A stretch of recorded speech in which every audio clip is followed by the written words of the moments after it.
Hi friends, அஸ்ஸலாமு அலைக்கும். ஒரு கடாய் வச்சு அதில் கொஞ்சம் போல் ஆயில் விட்டு பொடி பொடியாக கட் பண்ண பெரிய வெங்காயம், ஒரு சின்ன சைஸ் தக்காளி, லேசாக இஞ்சி பூண்டு பேஸ்ட்டு, கொஞ்சம் மிளகாய்த்தூள், மஞ்சத்தூள், கரம் மசாலா தூள், உப்பு, ஒரு 4 முட்டை எல்லாத்தையும் போட்டு நல்லா மிக்ஸ் பண்ணி அதோட சூடான சாதத்தை போட்டு மிக்ஸ் பண்ணோம்னா எக் ரைஸ் ரெடி.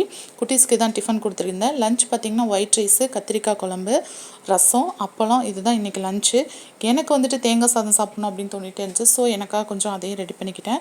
அதுவும் ஒரு கடாய் வச்சு கொஞ்சம் போல் ஆயில் விட்டு கடுகு, உளுந்து, கடலைப்பருப்பு, பொடி பொடியாக கட் பண்ண வெங்காயம், வரமிளகா, கருவேப்பில் தழை, லேசாக உப்பு எல்லாத்தையும் போட்டு நல்லா வதக்கிட்டு சூடான சாதத்தை உள்ளே போட்டு மிக்ஸ் பண்ணும்போது சாதம் ரெடி ஆயிடும். இது எல்லாத்துக்குமே பார்த்திங்கன்னா இந்த அப்பளம் சைடிஸ் வந்து எல்லாத்துக்குமே சூட் ஆகும். ஸோ அதுவும் கொஞ்சம் எடுத்தாச்சு. தம்பி காலையில் பார்த்திங்கன்னா ரசமும் உருளைக்கிழங்கு பொரியலும் வேணும்னு சொல்லிட்டான். ஸோ அவனுக்கும் அதை ரெடி பண்ணி கொடுத்தாச்சு. இன்றைக்கி வேலை கொஞ்சம் ஜாஸ்தி தான், ஆனால் எல்லாத்துக்கும் பிடிச்சதை செஞ்சு கொடுத்துட்டோமே அப்படின்னு சொல்லிட்டு ஒரு மனநிறைவு எனக்கு. அல்ஹம்துலில்லாஹ். ஹஸ்பண்ட்க்கும் சாப்பாடு எடுத்துகிட்டு போயாச்சு. அவரும் சாப்பிட்டுட்டு நல்லா இருக்குப்பான்னு சொன்னார். வீடியோ பிடிச்சிருந்தா லைக் பண்ணுங்கள், ஷேர் பண்ணுங்கள்.